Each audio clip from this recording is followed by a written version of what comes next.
Welcome, y'all. I'm Ashley Long with Thrive Again Coaching. Today, I want to talk to you about the 4 key foundational areas that I like to focus in with mind-body methods to overcome chronic conditions and chronic illness. The first key foundational area is understanding, knowledge. Really, truly knowing what's happening and the why behind it is so important. That way, you can move on to the next step and understand what's going on with the brain and the body. So deep down, when we experience chronic conditions, chronic symptoms, such as chronic fatigue, IBS, digestion issues, chronic pain, fibromyalgia, the list can go on, right? Really what it comes down to is your brain doesn't feel safe. Your nervous system is dysregulated because it's stuck on that high alert, overstressed, fight, flight, and freeze sympathetic state. And the goal of mind-body methods is to help the brain and the body feel safe again enough to where you're going to rewire and reestablish that baseline of not only safety, but a regulated nervous system and living through peace and joy instead of living through fear. Because our brain needs that in order to tell the body that it's okay. And so the body will become balanced again, and that fosters healing and overcoming these symptoms and conditions. If you want to learn more about the science behind it, which is very fascinating, check out my website under free resources. It's under the educational What is Mind Body /resources page. And there's tons of videos, podcasts, books that you can look into to study more about it.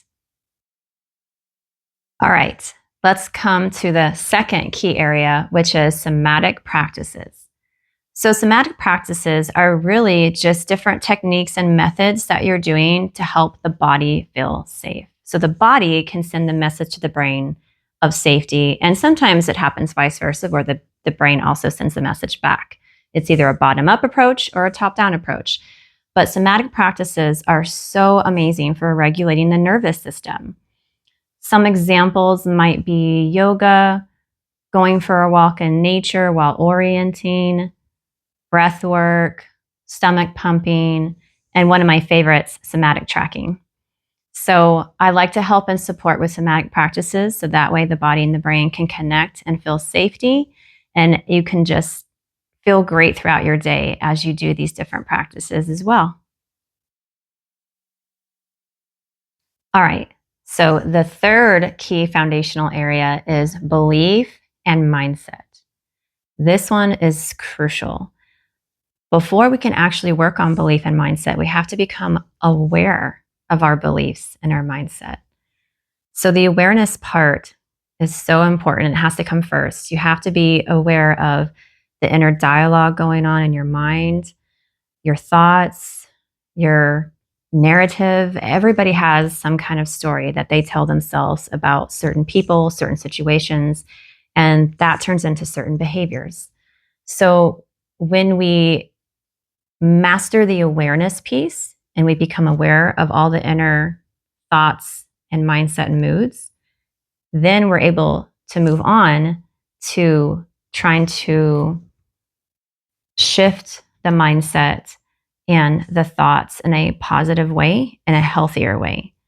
So, for example, if you have a lot of fear about something like a symptom or a situation, you're going to have the same kind of narrative pop up because that's what the brain has learned.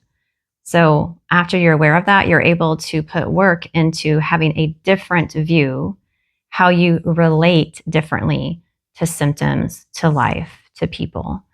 And once you practice that, because we all know practice makes perfect, then over time, our brain adapts and it rewires to different beliefs, different mindsets, different moods, and a different reality.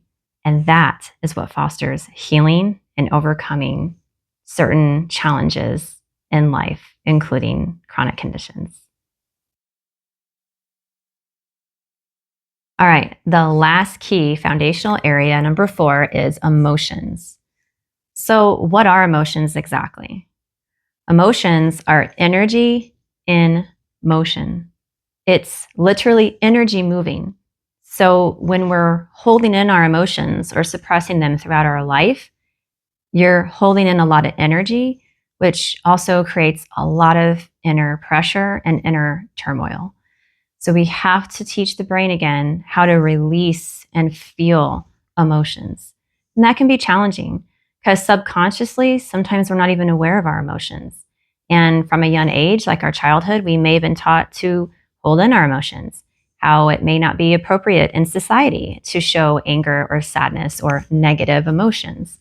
And so teaching the brain that it's safe to release the emotions, to let them flow, to feel them is really, really important in the healing process. And over time, it'll become more natural to allow the emotions to flow through and to determine when it's an appropriate and maybe not an appropriate time for that. Um, Releasing and feeling emotions and having the safety to do that does wonders in the healing process.